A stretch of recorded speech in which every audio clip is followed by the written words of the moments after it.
All right. Starting. Welcome back to the Brew Crew Podcast, everyone. This is episode 120.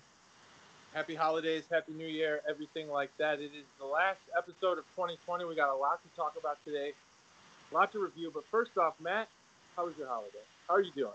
Yeah, I appreciate you asking how I'm doing. You threw me under the bus a little bit saying I was sick because people were freaking out that I had coronavirus. You know what?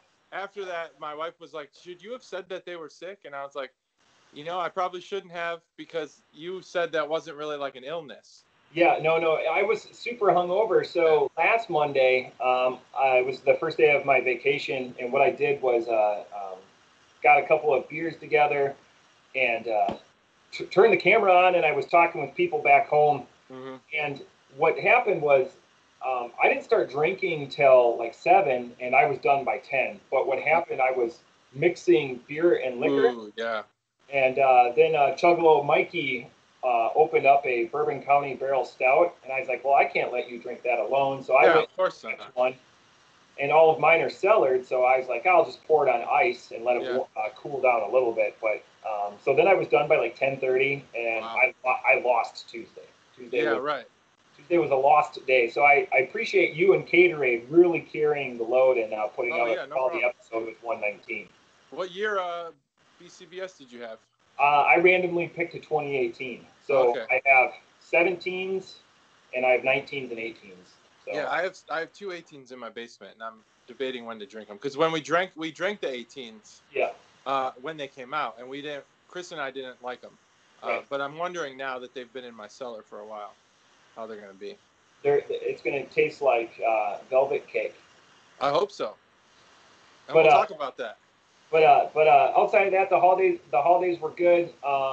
Really isolated as much as we can. We did travel, but when we did travel, we just stayed in the one place. Yep. So we didn't like satellite. We didn't hub and spoke or anything like that. Same here. Yeah. Stayed in the one place. So that was most excellent. Yeah. Came back, and now I'm on week 2 of my vacation. So it's just been fantastic. What about you? What about your holidays? Yeah, same. Traveled, staying in one spot. I'm still in Chicago right now. That's why we're doing this via Skype. And we're just staying in my sister's house, not going anywhere. I read the rules on Illinois, and you can't go anywhere if you're from Ohio or like 14 other states. So I can't really be seen inside of another building. Right. I'm not sure what the penalty is, like a fine, basically. I don't know how they proved that I didn't quarantine, but I didn't, so I won't take that risk. Anyway, so we're here, and so you're not coming from the Blackhawks hockey rink as your background would suggest. No, that's where my sister lives at the United Center, so I'm in the basement of the United Center right now. Well, you have a lot of space, and there's probably a lot of things in history to see in that. All the so much events that have been there. All the Bulls stuff, all the Blackhawks stuff, it's all here. And that's where I'm staying. I'm staying in the basement of the United Center. Excellent. But yeah, holiday was great, and actually, it's a really relevant thing I just wanted to bring up real quick. Last week, Caterade and I talked about how breweries are the clothing that they sell is sometimes less than ideal, like quality-wise. Well, my wife actually got me this sweater from Rheingeist. Yeah. The single most comfortable crew neck sweater I've ever owned. I actually looked up who made this sweater, and they're just some generic company that makes like bulk sweaters. I'm probably just going to go buy a bunch in every color. It's awesome. So Rheingeist actually did what we were complaining about last week, where we said there's so many low-quality shirts. This one's like high-quality, great fitting, awesome sweater. Yeah. Not a plug. I'm just saying it because it's relevant. Yeah. So the one thing I want to say for the listeners at home, we are doing this via Skype. JT did say that. So if the audio kicks in and out, it's because of our microphones. Once they track where you are, if you move forward or there's some vacillation because the audio has to reacquire you. So So that's happening to my voice? Yeah. So we appreciate you. We appreciate you going through this, and both of us are wearing our Sunday Finest for those of you that listen to us on Podbean or wherever you get your audio pleasure. Yeah. So if you want to come over and see the video, I mean, we're both looking snazzy, as JT just said. One of his Christmas gifts is a Rheingeist sweater, and I'm fairly certain no pants. No pants. Never pants when I'm on Skype. That's just chest up. That's it. Right. That's all you have to do. I assume you're in the same boat here. Yeah, I'm wearing boxer briefs, just one leg though. One leg in. That's good. I'm going to leave it to mystery what leg you, the Yeah. Chuggalos, Yeah. We all have a favorite leg. We all, we all just imagine that that's the one that we like the most. That's but, exposed. in beer news, and something that if you've been a loyal Chuggalo, we've done 120 episodes. We've done 32 shorts, done on-side special episodes. One thing that we've lauded, or a brewery we've lauded, and there's big news, and it's actually between where JT and I are broadcasting from, is Three Floyds decided to shut down their brew pub, which was huge news considering that was a destination for, if you are in beer groups or whatever. Three Floyds used to be really something special, and not that they're not special now. I'm not suggesting that. They're just a little more widely distributed, but it used to be a destination like in the early 2010s, 2000 to 2015, and now they're shutting down. They're not shutting down production, so fear not, if this is where you're hearing the news. They're just shutting down the brew pub that has been an awesome venue to go to. One, to buy the beer, but just if you're a metalhead, the menu and everything that they put together was so awesome. So super unfortunate that they decided to do Very unfortunate. Yeah. But on the positive side, they still are making a lot of the end of year top 10s for Zombie Right. Dust. So that's good. Good for them. And for the Bourbon Barrel stuff, they're making the top 10s for their Dark Lord. So they're still killing it. Yeah, so they're still killing it. It's just that front of house, that point of sale, and this is another big, highly lauded brewery that has decided to get rid of that point of sale, front of house stuff, and focus more on the production. As they increase their distribution. Yeah. But cool. All right, well that's all I really had for beer news. Just really short. Yeah. Well, we can talk about. We're going to do our year in review. We can do it now. We can do it at segment 3. We also have 4 beers to review for you. 4 beers. 4 beers. So we can either kick off the review segment, or I did want to mention one thing. We talk about small businesses. I forgot to mention this. We talk about small businesses. I know there are tons of people that need help, whether you personally need help, unemployed, whatever, but also small businesses, and that includes a lot of the breweries we go to. So we are not part of the Barstool Podcast Network, although it's a huge podcast network. We are not, but they actually have a fund right now. They're about to reach $10 million donated. They've already helped like 40 small businesses. So if you thinking about donating money and you want to help small businesses, I think that's a good place to do it. Awesome. The Barstool Fund. Maybe someday we'll be a part of their network and make some of that, big podcast money. And Barstool has been one of the forerunners of just putting out quality entertainment, and it's all over the place. It's not their grasp is only exceeded by their reach. It's just how much stuff that they put out. So awesome. I say we go into beer reviews because my starter beer is about empty. All right. So, what I'm going to do is I'm going to say my beer, and then you can say your beer, and then we can drink it, and we can just because we're again 4 different beers, different locations, and we'll run it down. But what I'm going to start with is a beer I haven't even decided, but I wrote down on my paper, so I'm going to go in that order. Toppling Goliath put out one that's new for me, Fire, Skulls, and Money. The TG red banner. Fire, Skulls, and Money. Gold, and those gold coins have TG, obviously meaning Toppling Goliath. But that's what I'm going to go with. It's an IPA, and just to give you the stats, so it comes in a pint can. Where is the alcohol content?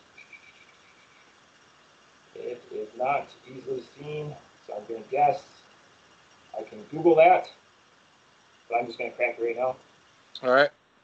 And what are you drinking, JT? My first beer will be this.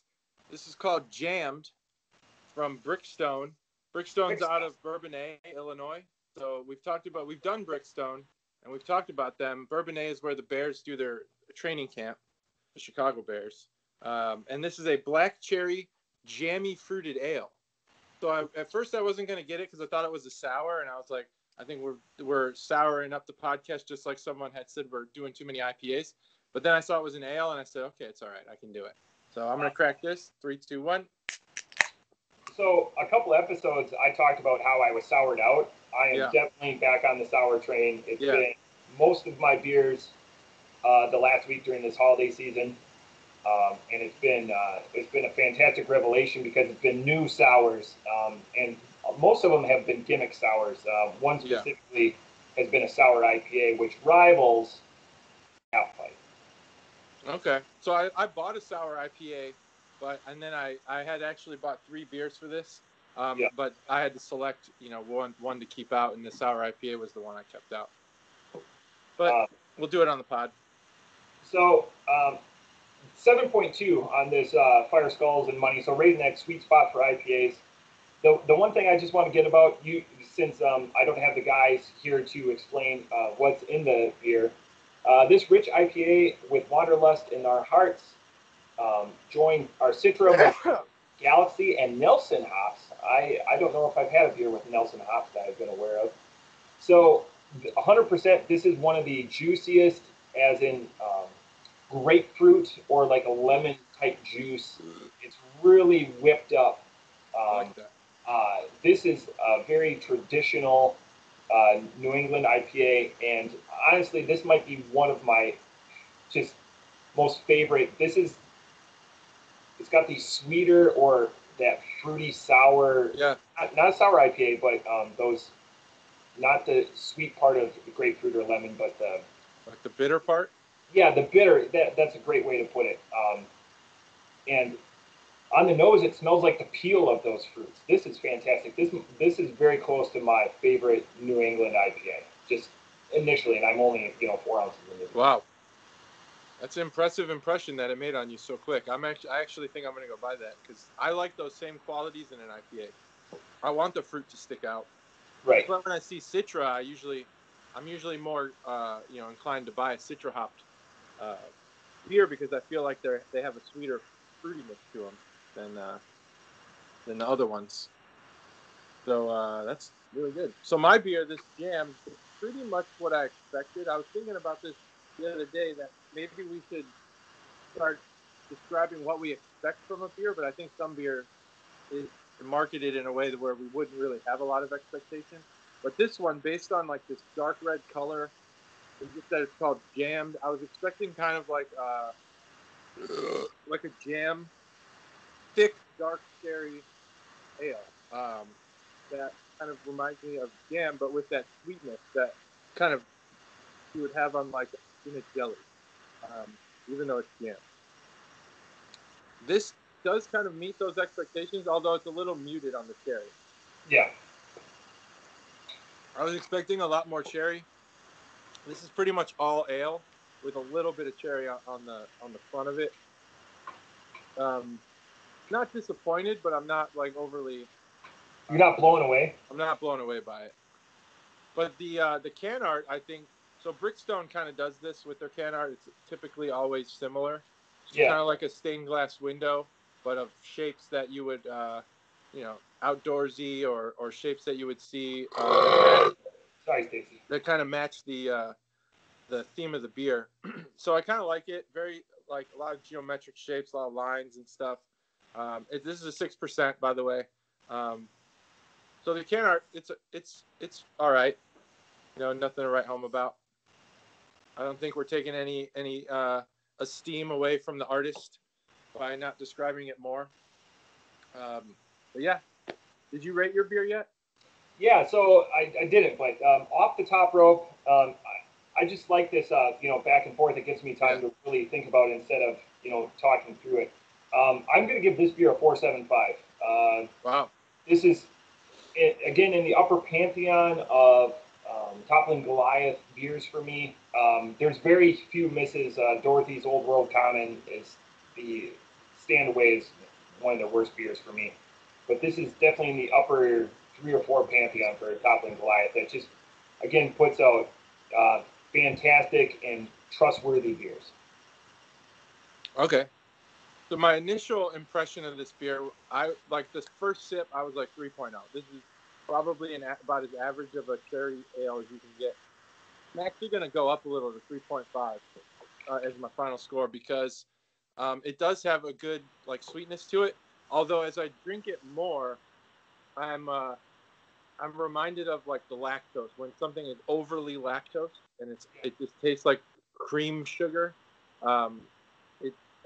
It has a little bit of that. So I wish I didn't taste that, but I still am going to stand by the 3.5. I think it's a good beer, but I think what I thought this beer was going to be, it just didn't deliver fully. I think this beer had potential to be in the high 4s or in the 5 range, but just didn't do it. So 3.5. It is sweeter on the bottom. Maybe I should have stirred it up a little bit. But yeah, it's about as average of a cherry ale as you're going to get. Excellent. And here's a stat for you. I didn't think I had ever heard of Brickstone. We did Brickstone one other time on the podcast, episode 68, which I didn't know. So back in January, almost a year ago, pre-COVID. Wow. The interesting thing is we've also only done Toppling Goliath one time, and that was episode 38. So I was going to say, the reason why I didn't go into a history, one, Toppling Goliath does a great job with their distribution. Yeah. Well, I was surprised that we had only done it one time on the pod. Well, I know Chris and I did King Sue. That's the only time. That's the time? Okay, I didn't know if we'd done another one. Yeah, wow. So, and I wasn't there for that episode. You know what it is that when we did Toppling Goliath, it was still not here. It wasn't in Ohio. I mean, not here. Right. It wasn't in Ohio, and I thought anyone that we get will be like new to everyone.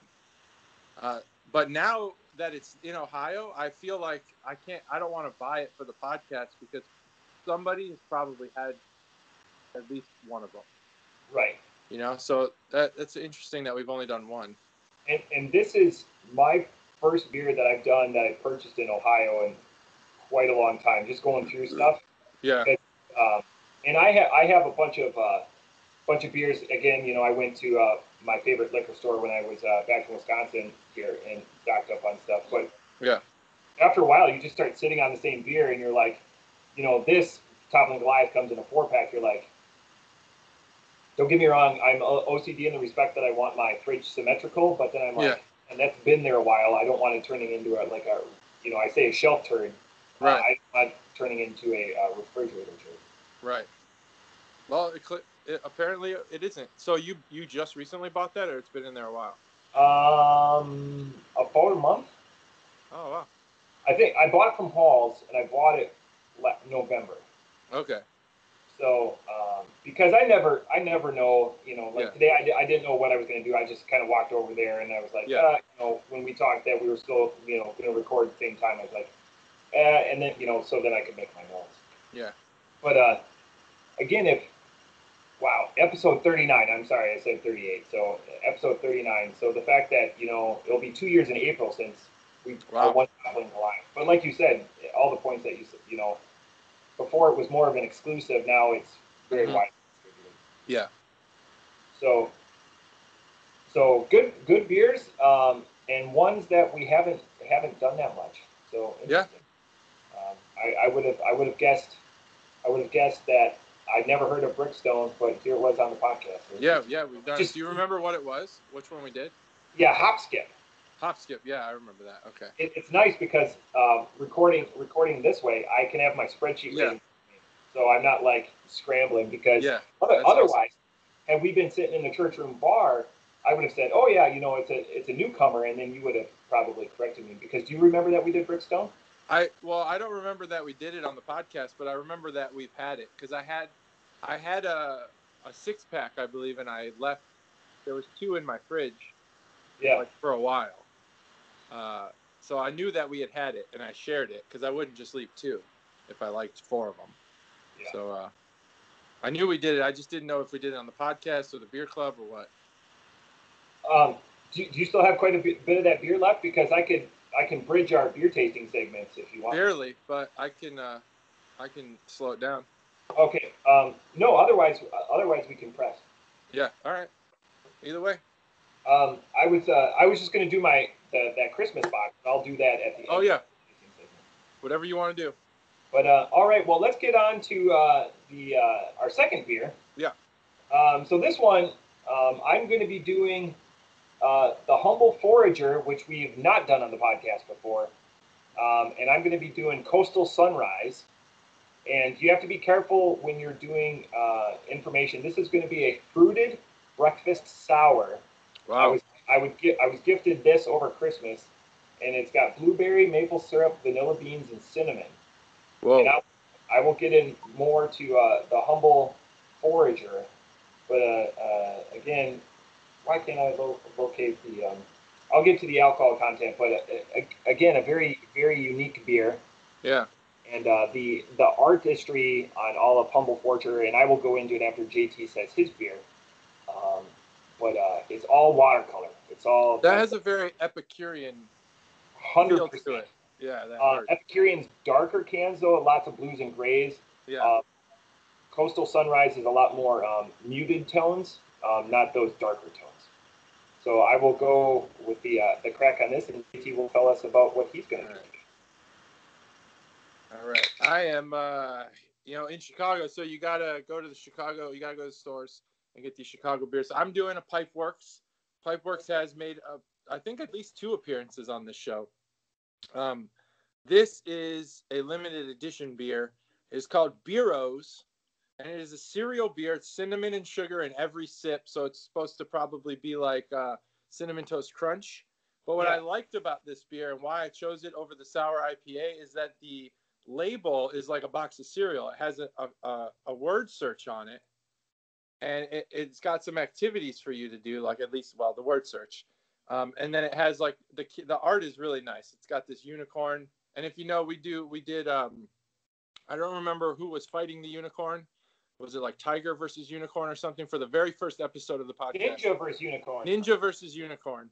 So that unicorn is a recurring theme with Pipeworks on their art and their names. This is Beeros, Cinnamon Beeros. I'm looking forward to it. It's in a bottle, and I forgot to bring a glass, so I'm just going to drink it right out of the bottle. I enjoyed the absolute cut of your jib. That you're just because that's not a 12-ounce bottle. No, this is a bomber. Yeah, so that is fantastic. I'm glad you didn't do that first because that would have taken forever. We would still be buying time. The one thing I was gonna there is a professional athlete that does a cereal podcast now. I was just reading about it. Really? Just to increase his name. So I don't think I mentioned what kind of beer this is. This is actually an ale. It's an imperial ale, brewed with milk, sugar, and cinnamon. I would expect it to be like a stout or a porter with those flavors, but nope, it is an ale. And it says no toy at the bottom, so that's good. Not going to accidentally drink a toy. That's awesome. Yeah. I can't wait because that is such a unique bottle. So when you explain it, so I'm going to do a little bit on Humble Forager since we haven't done them on the podcast before. So Humble Forager, Coastal Sunrise, on the nose, 100%, it's waffle crisp. So when you were saying cereal, I was trying to tap dance because I was like, this smells like a cereal that I had when I was a kid. Waffle crisp. And we had a very similar upbringing in the respect when you got special cereal that wasn't like malto meal, like you cherished that. Oh yeah. In my house, we had insanely large Tupperware bowls that held extra cereal. So maybe you would get 4 bowls out of it, but that stuff was always highly sought after. But you can find out more about Humble Forager at humbleforagerbrewery.com. Omit that www.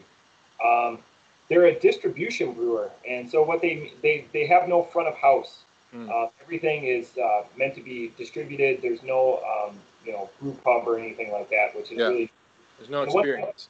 The one thing that I took, besides all of the artistry, and I'm sorry with like some of the lighting, it's all watercolor. If you go to their website, it's all watercolor. They're out of Madison, Wisconsin, and the one big thing that I took from their website is drink adventurously.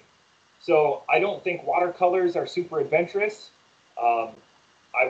again, just pedestrian or maybe like a casual hiker or somebody that prancer sizes.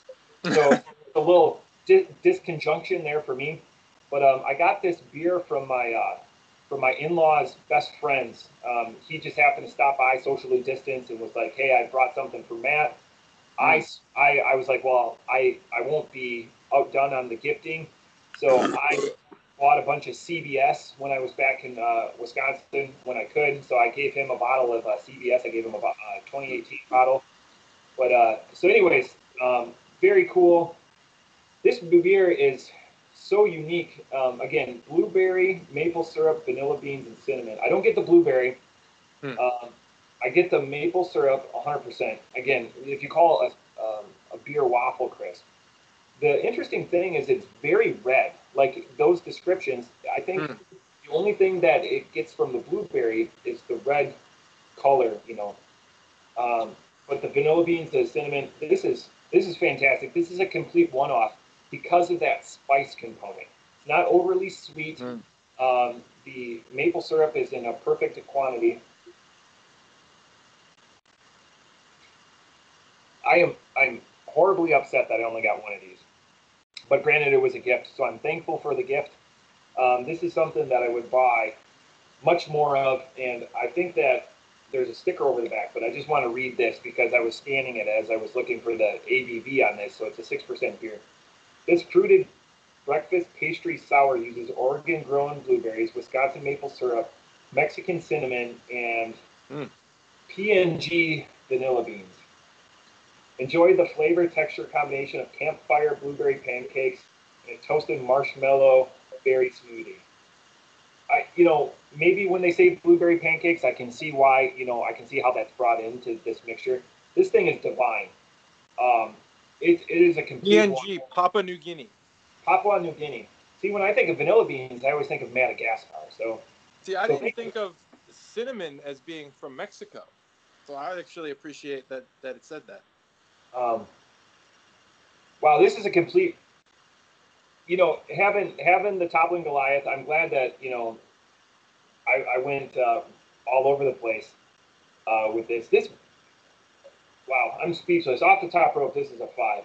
It's a 1 though, like a 1. You can only have one of these, but this is one that it's refreshing and satiating at the same time. Like when I say it's refreshing, like a refreshing beer, you can have multiple of it. No, this is a one and done. This is gonna have to be something I search for. Wow, I'm at a loss. I'm awestruck. So this is going to go into our segment 3. So this is going to be my 6th number 5 of the year. Wow, damn. On the podcast. Yeah, that's incredible. My description of it was really good. I can't share this with you, JT. And I wish I could have it. That'd be awesome. It's the way you describe it. So like the whole time you were talking, when you said waffle crisp, instantly, like I just had this like ghost crunch feeling in my mouth, like the crunch of a cereal. I think that's what's missing from a lot of these cereal beers is that like you can't mimic the crunch. The crunch of a cereal is really it's part of the flavor. But I remember, I don't know if it was waffle crisp, which I loved, or if it was like sorry, Stacy. Maybe the graham cracker one, which is golden grams. One of these cereals did sprinkle in like strawberry or blueberry or some sort of fruit flavor at one point as like a special addition. And I remember having it and loving it. So it's disappointing that you can't taste the blueberry, but that beer sounds amazing. Now it's all the cinnamon. Like if I just close my mouth, which I know it's tough, especially when you do an audio podcast, and anyone who knows me just knows I talk. It's all cinnamon. All cinnamon. Yeah. So with mine, that's what's missing. This says cinnamon sugar in every sip. We've covered this to exhaustion pretty much, that the taste of lactose it's not sweet sugar, it's bitter sugar. It's just like this creamy bitter sugar. And I'm not a gastronomy expert. I don't know how all these flavors work together. But the cinnamon, this beer needs more cinnamon, because this beer actually is probably the closest taste to milk that I've had in any beer. Wow. I've had the milk. I've had the like Lucky Charms milk beer, where it says that it tastes like the milk left over after you eat Lucky Charms. I've had the Fruit Loops beer. I've had the unicorn farts, which I think are supposed to be like cereal milk. I've had all these ones. This hits it almost perfectly. And it smells like breakfast cereal. The smell is like full milk, like whole milk. It smells like milk. But the flavor is lacking in the cereal part. This could be, and no one would buy this, but you could sell this beer as a milk beer. You could say this is a milk ale. If you like whole milk, you'll love this ale. It tastes like whole milk. But the cinnamon part's lacking. You need to bump that cinnamon up. You almost need to overdo it. Right. And that would make this a Cinnamon Toast Crunch beer. It was so close. And it's definitely closer than the stouts. It's closer than the porters to a cereal beer, because the cereal beers typically are dark beers. This is an ale, and it almost nails it. Pipeworks is right there. You gotta overdo the cinnamon. Get more cinnamon. This beer is right now, as it stands, at 3.75. It's good. It does taste like cereal milk. I have a very sweet, delicious taste left over at the end of it, but the actual flavor, it disappoints you because, one, it's a limited edition. So you're like, they really probably put some extra focus on this one. It's like enough focus to where they don't want to do it again because it was too hard. But nope, it's mostly a milk beer. This is a milk beer. It's interesting that we both, and we didn't talk about the beers where we were just like, hey, we're going to do 2 beers each. Yeah. It's interesting, the story that we told, with our second beers, and they just being loosely related to like a cereal or like, a food to breakfast sour is 100% accurate on this. I thought it was more of a stout when he gave it to me, so I was pleasantly surprised because I just looked at it was, visiting and then, just being like, oh, thank you, let me go get you something. Yeah. I used to think putting breakfast in a beer title meant something. Right. It's kind of like writing session. It means it's going to be light. Is that just because of the flavors, or does breakfast mean something in a beer name? What do you think? I don't know, but I thought it's interesting. Do you think? Okay, so I'm going to argue. When I see breakfast I'm going to say that there's a sweetness component. Okay. I don't know if that's too broad of a brush. I don't know, but I'm going to look it up because I feel like it means something. What is a breakfast beer? Well, it says that it is a stout that not only features coffee and maple syrup, but also scrapple. Ooh, that's more of a savory. You know what scrapple is, right? Well, no, I didn't but my eyes did see pork trimmings. Yeah, so like a pork hash. Yeah, I've never. Oh, I love that. That sounds awesome. Never heard the word scrapple before. Yeah, it's a fattier, just chunked up little bits of think of like burnt ends but smaller. Oh, that sounds awesome. Cooked. So that's in the beer. That's what makes a breakfast beer. Maple syrup, coffee, and scrapple. Scrapple isn't. The only reason I know of scrapple is because of my travels. It's not native to Wisconsin. Sure. Oh, okay. Well, I wouldn't know. I've never heard it, but yeah, I thought it was like southern beer, I would say, or a southern beer, southern staple. The next result after what is a breakfast beer is it okay to have beer in the morning? Fuck yeah, it's okay to have beer in the morning. Have beer whenever you want. Unless you're a child, then no. My heart is warmed. Chuggalo Ryan checked into a beer yesterday because he's on vacation. He's a teacher. He checked into a beer at 7:20, and sometimes you do it because you had a good night the night before and you wanted to be able to capture it. I wholeheartedly believe that he cracked something. Oh yeah, he was drinking. Yeah, he was drinking. People, they use mimosas as an excuse. Right. Drink in the morning, but with beer you can just have one. It's okay. So I come from a split family. Some of us like mimosas, and I'm not a mimosa guy. I'm a Bloody Mary guy. Okay. I don't like really either of them. I prefer to just drink a beer. Kegs and eggs, as they call it in college. That's what I want. Eggs and eggs. So did I give my score? Yeah, 375 on the Beero. 375. And I'll do this crossword. I'll let you guys know how hard it is. It looks like it might be pretty hard. You should do that on camera. I think that would be great. Do it on camera. All right. Fresh. Let me find fresh here. You guys want to watch me do this thing? I found beer. Yeah, I found beer. That's the benefit of doing it this way, JT, is we get to see you up and close. Yeah. Where when we're in the church room, it's from, a distance of like too far away, yeah. Right. That's people's biggest complaint I get is that I'm not close enough to the camera. Right. So I've always thought we should put you with the camera right at your back, so you're closer to it. Closer to it. So you satisfy. You can't see my face. Right, but you satisfy those people that only want you closer. That's right. You got to give the people what they want. Exactly. Got to give the. Right. I found fresh. I think that means I'm good. That's awesome. That was a rapid fire. We're killing it. We're already done with beer and fresh. We're already done with the tasting section. 36 minutes. Yeah, that's crazy. We've already blown through. I don't know how long the recording's been going, but 36 minutes. Oh wow, that's pretty good. Yeah. So I have a couple because again, just as we're going. So I have a story beer, and JT and I. Please tell the story. Yeah. So I'll sit back and listen. Since it was COVID, please catch up on your bomber over there. Yeah.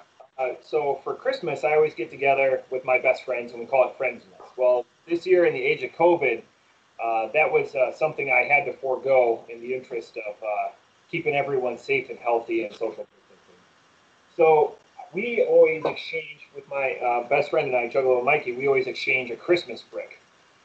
10 minutes before we went live on the podcast, I finally received this my Christmas brick. So I love this idea, by the way. We do something with it every year. And what started with this Christmas, the reason why this started, and it's beer related because look at all those beer caps, is I put this in a present for my best friend years and years ago, over 15 years ago. And just to throw him off because he thought he knew what he was getting for Christmas. And actually it's 14 years because we have a plaque that says Ye Old Christmas established 2006. So we exchange this every year now, and I live in Ohio. My best friend lives in Wisconsin. So we try to do something new to the Christmas brick every year. And one year, the best thing why it's still beer related is him and his lovely bride glued a bunch of beer caps on there. That's always been awesome. Well, anyways, why is that pertinent to this story? So this year for Christmas, my best friend got me a bunch of beer. And I know it's beer because it's never good when your package comes in this container. So that means that there's something. The box was in this container. That means there was something wrong. And I knew that there was going to be an issue. So when I got it, again, 10 minutes before we went live on the podcast, I reached under the box. It was completely soaked. Well, that's because the Christmas brick crushed this can. And this can, I'm going to crack it here. So it's all demented, as you see, but it's still sealed. I'm glad it wasn't a goldfish. Yeah, it wasn't a goldfish. Because that would be a devastating box to open.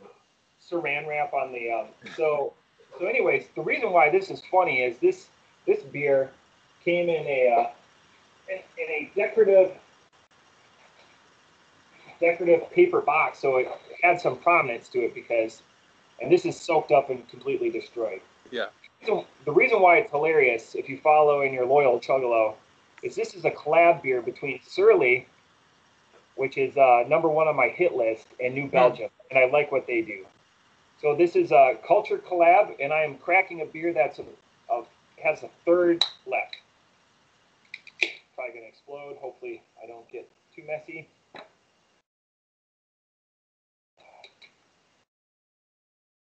It's a blended culture American sour ale with blueberries. Too many blueberries today. Completely different. And in virgin oak and red wine barrels. It's delightfully rich. Yeah. but it's a surly beer, so it's absolutely the worst thing I've ever had in my life. So, I found that that the barrels do more for sours than stouts, and I'm probably an idiot on that, but I feel like sours out of a barrel are way different. There's more change in a sour from a barrel than a stout. This is an 8.8. This would be delightful. Nice. Wow. This probably cost a little bit of money, the fact that it came in a decorative paper, so I'm sad that it was destroyed. This is divine. All of the hardship is placed on New Belgium. Yeah. Surly just sat by and was like, "Hey, nice job, New Belgium. You made that beer. I'll put my name on it." The only thing that Surly did was, we'll ignore the brood. They canned it. That's the only thing. Oh, they canned it. Well, there you go. That answers all that you need. They probably didn't even make the box. They just canned it and sent it off to the box factory. So in the rest of it, and JT and I thought that we would save this. So it's a box of beer. So I'm going to do an unboxing. So we're doing unboxings. We're following. Yeah, we're an unboxing channel now. We're an unboxing, we're catching up to 2014. 2014. So the first beer, and thank God nothing in here is broken, and they had the foresight to put in a bunch of sponges in case it did. So the one beer, Surly, got destroyed, which I just find humorous. I'm going to talk to him. So the first one is an untitled art bottle. This is hilarious. That looks like a Listerman bottle. Yeah, it's a Listerman bottle too. Oh, yeah, okay. Look at that. Wow, JT is the beer expert. I know everything's reversed. Just beer art. So the interesting thing, with untitled art, I'm used to cans. This is a Cincinnati style stout. Oh, interesting. So bought in Wisconsin and shipped to me, which makes it funny because I'm 45 minutes from Cincinnati. So that's awesome. That's exciting. JT, I'm impressed that you knew right off the top. Just knew. You're like, that's Listerman. Oh, I look. Listerman's got the best cans. Ooh, so Foxy Leap from Allagash Brewing Company. I always hear about Allagash. They're all over Tabor, which we can't get in Ohio anymore. Yeah. Pay your taxes, everyone. This is a sour cherry ale. Ooh, that sounds good. I'm gonna have more of this to wet the palate. More of this terrible Surly beer. What do you give that Surly beer? I don't want to commit to it. You can't be on record. I'm gonna score it, but it's probably the best Surly beer I've ever had. Oh yeah, sounds like. But like you said, it's all New Belgium.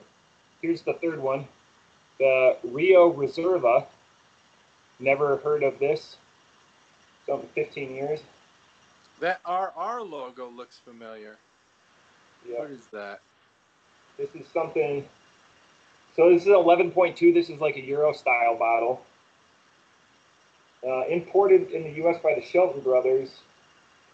So it's somewhere manufactured in our tanks and St. Emilion wine barrels. Wow.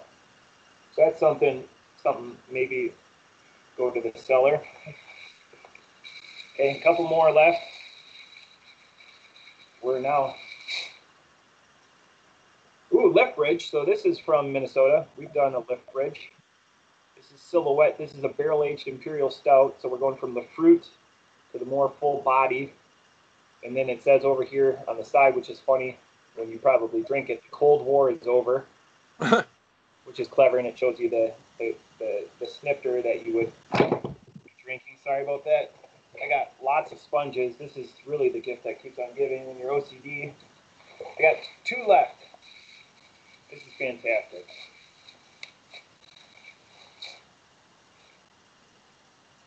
Oh, I got a Freak from Odell Brewing. So Freak. I think this. Ooh, I like the way that's spelled. This is a play on creek, I'm guessing, which is like a lambic. Mm. So this is another sour. This is their Cellar Series, and this is a 2018. So something I can put in the cellar, which is awesome. I'm always looking for stuff that I won't drink right away. And the last beer is a Pabst. No. Oh, another Odell, another Cellar Series. This is their 180 shilling. Very reflective, very foily. Oh yeah, very foily. And Odell again is out of Fort Collins. I don't think we've done them on the pod, but after this, 9.9. So this is going to be boozy. Pants are going to drop on that one. So yeah, they sealed it with the foil too. Yeah, foil. So there's a couple. Both the Odells have the foil paper. So some pretty classy things. So thank you, Chuggalo Mikey. Yeah, nice job, Mikey. I only lost the Surly. I am genuinely in all regards it's the best Surly beer I've had because one day it's tough to have Surly beers when if you listen to the podcast and you're a loyal Chuggalo, when they won't let you into the facility to drink any of their beers. Yeah, and their parking lot's huge. And their parking lot is gigantic. So that's the unboxing. Well, that was fun. I get why people watch these now because it's like a mystery. What's he gonna pull out next? what? I mean, you can't pre-produce that magic. No, you can't. Not at all. All right. So the year is coming to an end. 2020, by all accounts, by unanimous vote. 2020 is the shittiest year of our lives. Yes. By unanimous vote, it's coming to a close. But there were positives. We drank a lot of beer. We did. We drank over 100 beers on the podcast. So that means that there should be some good ones in there, and the positives. There should be some bad ones in there. The negatives. So, JT, how many beers did we drink on this podcast this year? Just this year, I'm gonna say we drank 104. So the tough thing is, do I include all 10 that you had at Crooked Handle? Oh, good call. Good call. Because I can do the math on that one. We rated them all. Okay. So I don't have, those are the only beer that I don't have in the spreadsheet. So if we include those into the spreadsheet, 126 beers for the year. Wow. We did great. 126 beers. That's 1/4 of all my untapped check-ins. That's great. Because I'm not nearly as high as you guys. I only have 450 or so. If you guys want to go back and like you're looking in, you have vacation, you're looking for like a year in review, go back and check out episode 76 and listen to the magic that Cobra and JT make at Crooked Handle. The first visit to Crooked Handle. That was like literally the week before the lockdowns. Yep. Because I remember Cobra and I spent about 10 to 15 minutes in the parking lot prior to that episode discussing what we think is going to happen. Because we didn't know. We had no idea what was going to happen. And I said, I think my argument was, okay, I think they're gonna make us go home for 2 weeks. Stop the spread, flatten the curve, 2 weeks, and then they're gonna bring us back to work. And well, boy, was I wrong. The reason, again, I wasn't on that podcast is I was out of the country because I thought, what a great time to take a vacation when they're really about to construct the wall and kick people out. So episode 76. I know that's not going to be what we're going to talk about here, but episode 76 is a hilarious highlight. I implore you to go where you get your audio pleasures and look up. At that time, we were known as the Butt Chug Podcast. Yeah. Check out episode 76 because your abs will hurt after. I need to go listen to that one again because we went deep. We went deep on that one. Fantastic. We tried everything. but as JT said, this year sucked. I'm not gonna. But let's talk about the best parts of the year. Let's talk about it. Best beers that we did on the podcast in 2020. Yeah. 126 beers. We rated numerous beers 5s. I rated now as of today 6 beers have a 5 rating. JT, I believe you have 4 beers, correct? Yeah, I believe so. So I do have other ones, but I won't. I don't think I'll cover those unless I do accidentally. And that's okay, because everything is by amazing design on this podcast. All right. So I will start. I will go in chronological order. I will give you the episode number, and then if you want to go check it out, and also the type. So my first number 5 from the year. And I ordered this when I was actually deployed in the fall of 2019, but we didn't get to it till the 4th of February. Episode 71 was Black Project Reheat. I remember that it was a spontaneous fermented wild ale. Mm-hmm. And unfortunately, in our tradition on the podcast of having 5s on the podcast, JT wasn't here for this one. Yeah, as is standard.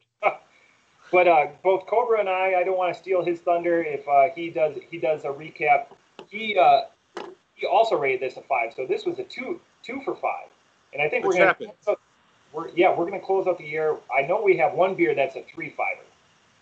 Yeah, one beer's a 3-5er because typically if it's a 5, I can't be there. That's what's funny about today's 5 is that I am here, but right. I can't try it because I'm too far away. I was gonna, I could because we did record here one time, but but JT, what was your first 5 of the year? My first 5 of the year was Mellow by Sonder. It actually it was well liked by the whole crew. It was. But if you remember, I believe this was the first time that we had brought up the term foeder.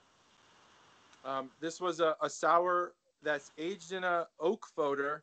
Yep. And it was supposed to be like gummy bears, lemon gummy bears, passion fruit, and clementine. I gave it a 5.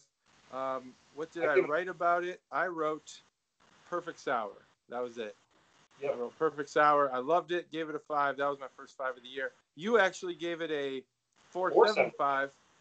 Chris didn't put his in Untapped, but Steve gave it a 3.75. Chris gave it a 4.5, so we were all in that upper echelon. So we were all up there, but just I was the only one who went all the way. Because I'm like a 2-bit hooker. I'll put out quite a bit, but you guys are a little more choosy. If you want to check out that thought, because that again, we got about 10 minutes of material out of oak foeders. That's episode 81, and that was a couple weeks into the lockdown. That was right around tax day, or the original tax day. That was 14 April of 20. So we're like 3 weeks into the lockdown. So that actually has a high global rating on Untapped too. So if you are thinking typically you don't agree with us, that one might be a good one to start with. Right. Because you might agree. So my next 2 beers happened on the same episode. So I had 2 5. Oh yeah, I remember this episode. Because JT is also, he was so close to joining me on the 5 journey, but he realized that we were in the same location and just, worlds would explode. So if you go to episode 86, which happened in May, and this was our second Skype episode. Mm-hmm. So we were driving around and socially distanced delivering these beers. Yeah, I remember that, yeah. So, we were dropping them off, and then, 22 skidooed, out of there and not making contact. Sprinting to the car so we could avoid Corona. Right. So this was episode 86. The first one was Rheingeist Cordially Yours. And if you look that up on Untapped, it's actually qualified as an old ale. So it's not, it's not gimmicked with, there's fruits, but it's not gimmicked. It's not, a sour, typically being an IPA, wild ale, sour type guy. But it's good to see that Rheingeist, who JT is repping today, in the most comfortable t-shirt or sweatshirt he's ever had. Look at that chest. So nice. It's like Captain So America. comfy. It's like fleece on the inside. Let's see if I could show what it's like on the inside. It's like fleece. Yeah, never wash that. Never wash it. I'll never wash it ever. Yeah, just never get stinky in it. And then the second beer on that podcast, same episode, was Evil Twin, Nasty Trunk, which was, again, a sour IPA. Sour IPAs, I have a high threshold for because a lot of people try to get there. Very few succeed. I won this last week. Tall Grass Half Pipe will always be in my Hall of Fame. It's magical. I can't find it. The other beer I could talk about that I just had this last week, or you can check out my comments on Untapped. Follow me at Digital Baylor. But Evil Twin, Nasty Trunk, just a magical sour IPA. And again, JT reflected both of these beers. I gave them both 5, same episode 86. JT gave both of these beers 4.75. Wow. And Cobra was a 5 on the sour IPA. So again, very I like. And he was lower on the cordial yours. He came in at a 4, but a very big numbers were being thrown around in episode. Oh yeah, I think that might have been the episode where Chris asked me why, and I didn't have an answer. I was like, I just think there's something. Yeah. What would make it a 5? And I said, I don't know. I just gave up. I don't know. Yeah. But JT, what was your next 5? My next 5, actually, this was before Mela. I scrolled wrong. This was In the Dark by Two Brothers. So Two Brothers is an Illinois brewer. In the Dark, I gave it a 5. It's a cherry sour. You checked it in. You gave it a 4.25. Matt gave it a 4.25. Two Brothers, we've done a few times. We've had the DuPage, whatever. I forget which one that was. And then we had the orange vanilla beer that they sell. Domaine DuPage, which I don't think we all liked. But the In the Dark, it was a sour. It was 4.1. I don't remember what was special about this beer. If anything, it might have just been a sour beer. It wasn't aged. It wasn't given some special cherry from, the Magic Mountains of New Zealand or something. It was just a regular cherry sour, and I just loved it. The beauty is both of these beers were submitted by you, and I love these beers that are always submitted from you from the Chicagoland area because we do a really good job with the Chicagoland, and I say we. It's pretty much the JT Family and Friends program. Basically, yeah. And the fact that, the first beer that we had that day was the another Illuminated, and that one was Treasure, which, again, you and I both rated highly at 4.75. But, the Illuminated, which kicked off, the JT's Gone, we're going to do the joke, was the Illuminated 2 levies, which I know your sister is always pining for these Illuminated. You're looking for still looking for 2 levies. She just told me yesterday that she goes to different places, and when she just happens to be around beer, she asks, "Do you have 2 levies?" And they'll laugh at her. It's just a unusual occurrence. But I like looking at. I'm looking at the spreadsheet at the time, and I can tell my memory goes. I know that both those being Illinois beers. The fact that, because I brought Illinois beer, but the fact that, it's coming from your family or you went home after and that's what was submitted. It's just awesome that those things click in our small group. So I did find what was special about In the Dark. So first of all, Two Brothers is out of Warrenville, Illinois, just in case. So we give them their due. And it was because it was the first sour that we had that included chocolate. Oh, wow. Yeah, so you wrote, if you love chocolate-covered cherries, this is your jam. And I think I wrote something about chocolate as well. Unbelievable taste, chocolate-covered cherries, no doubt about it, perfect beer.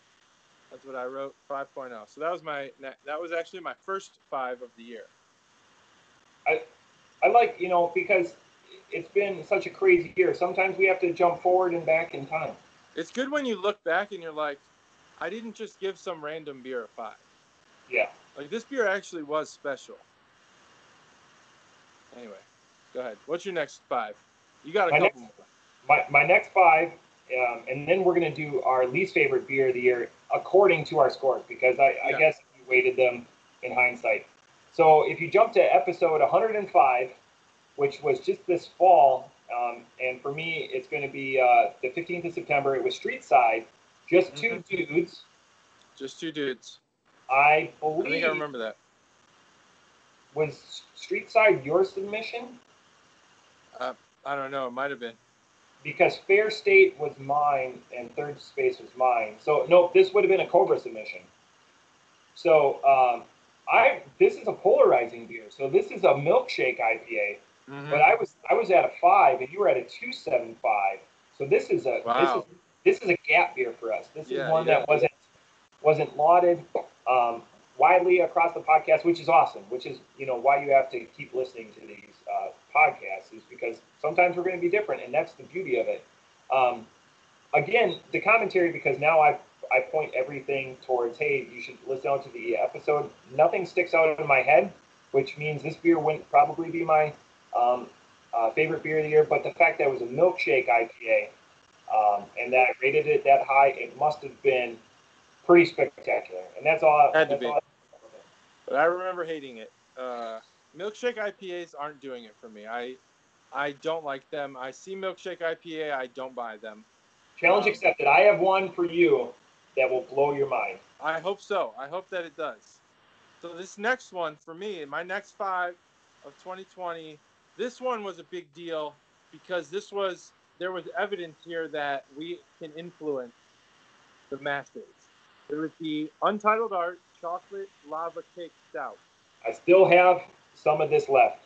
This beer, I have one left. I have a tendency to where I find a beer and then if I love it, like the orange creamsicle, I save it for almost too long. And I actually had to dump some orange creamsicle because it got too old. I saved it for too long. I should have indulged earlier. But I do have one chocolate lava cake stout left. This beer was incredible.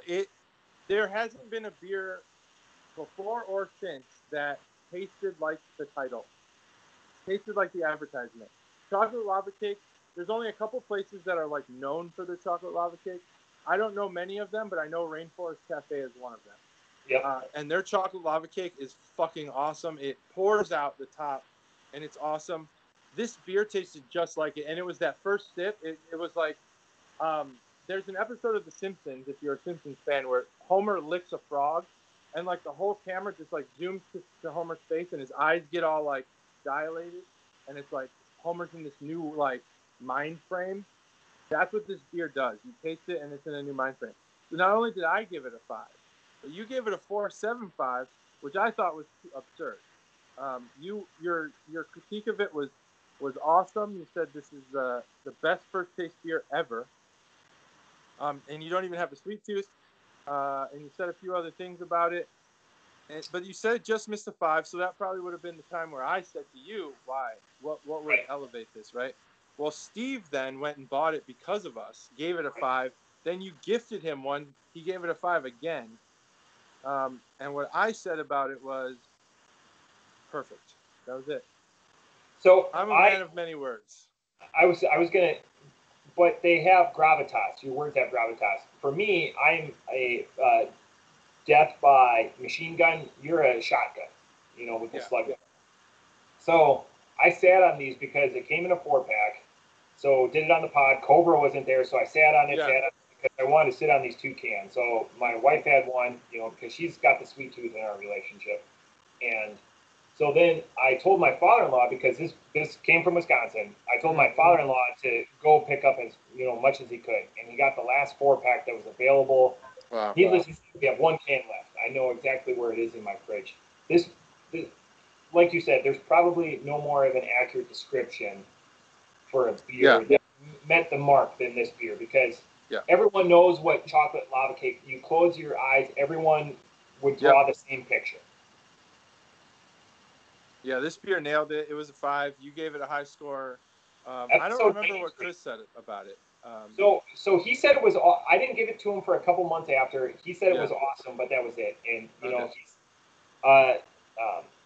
Turds Forever isn't too much on Untapped anymore. He has a bunch of great things, and he has such a unique insight. I wish he would post more, but I respect his decision. But I know he would be 4.5 plus. So another one, combined, we're approaching 15. As combined.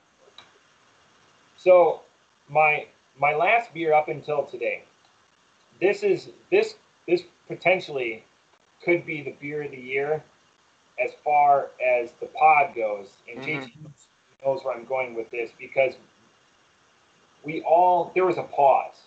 Yeah.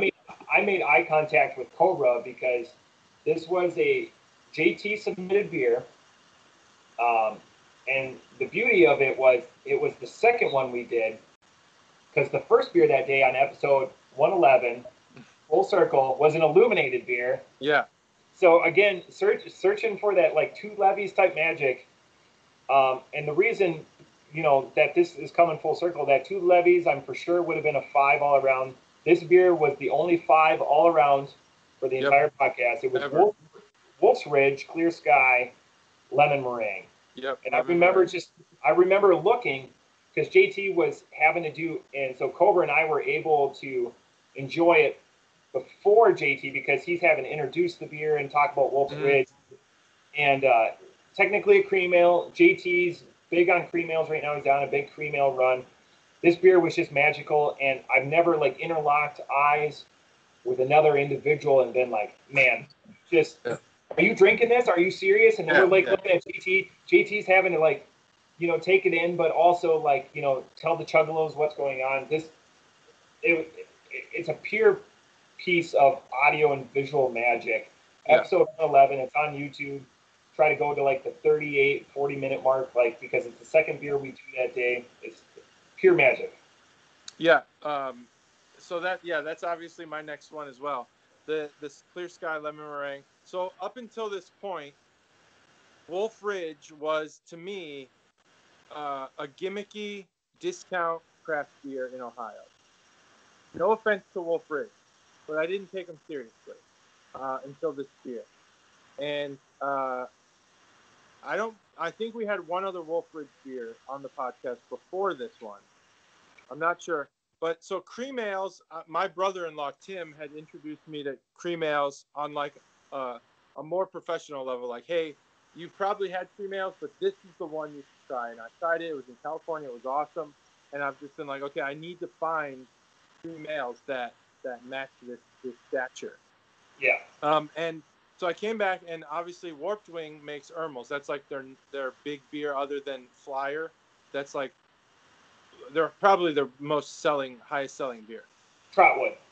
Ermels to me is not good. I don't like Ermels, but they made a special edition Ermels Creamsicle, which was a creamier version of that cream ale, and that was hands down a 4.75 or a 5.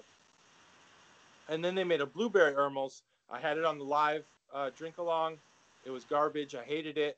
So since that California trip, I've been disappointed by cream ales. But then, you know, Lemon Meringue, Wolf Ridge.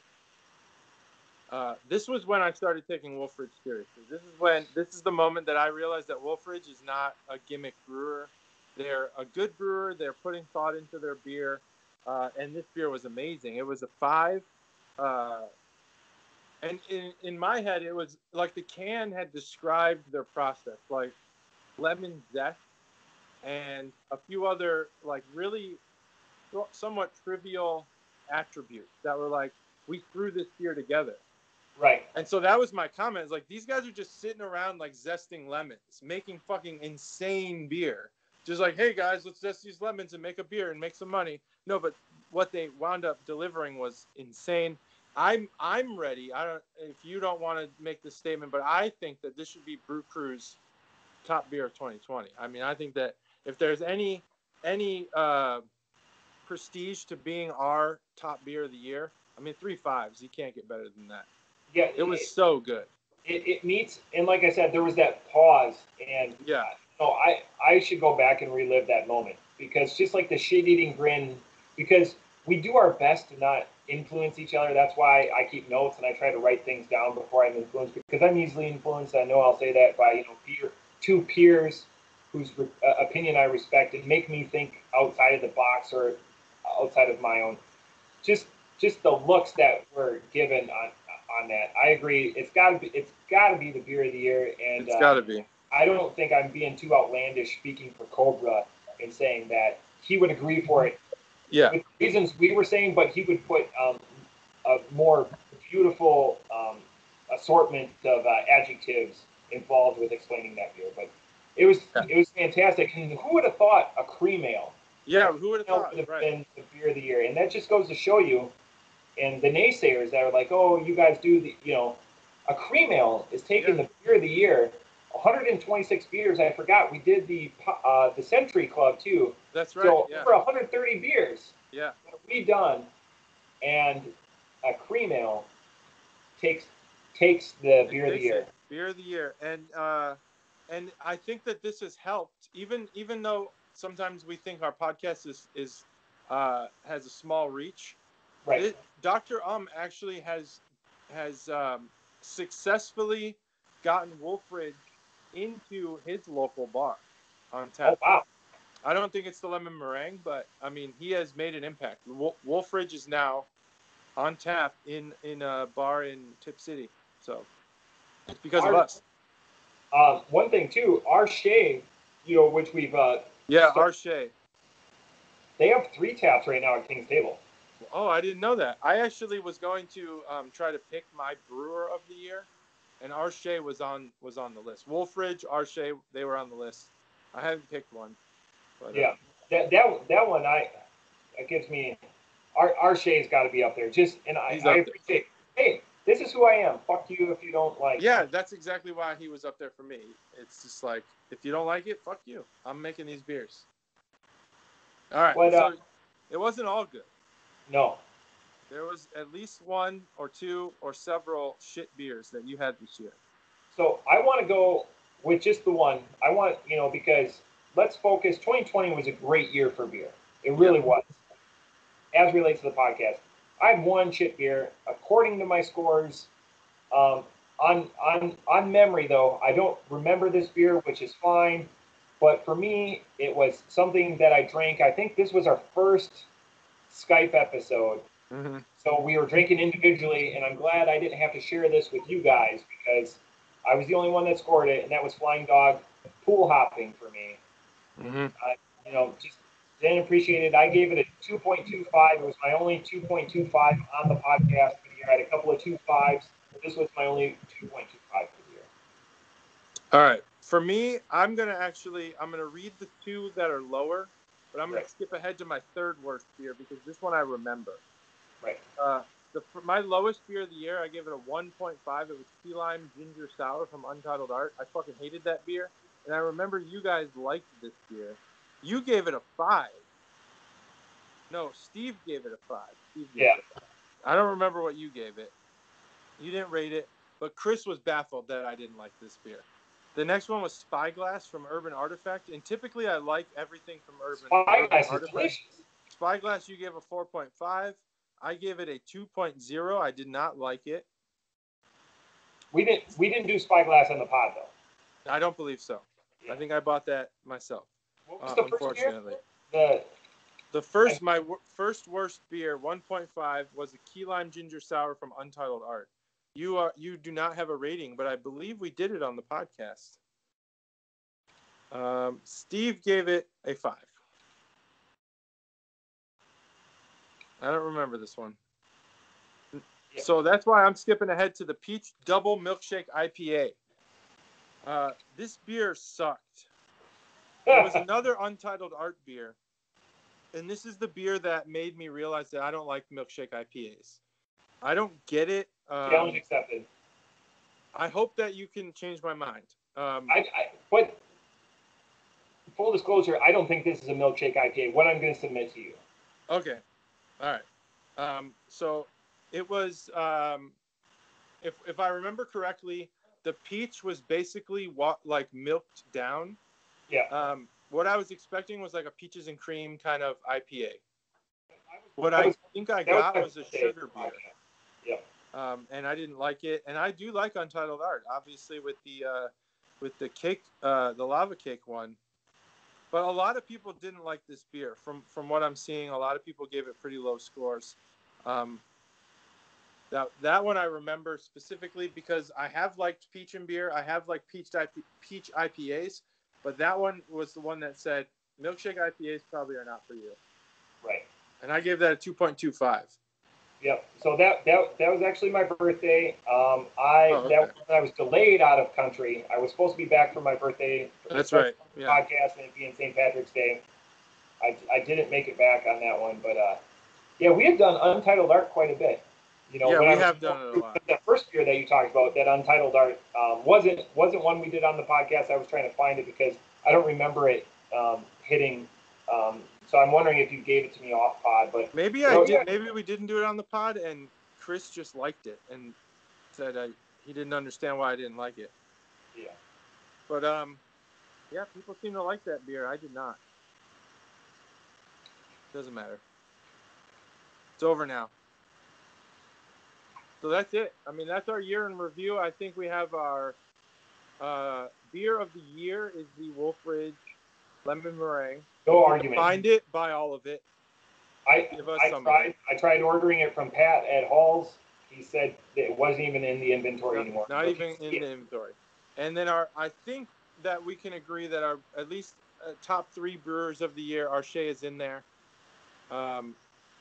Probably Wolf Ridge is probably up there, top 3, top 5 somewhere.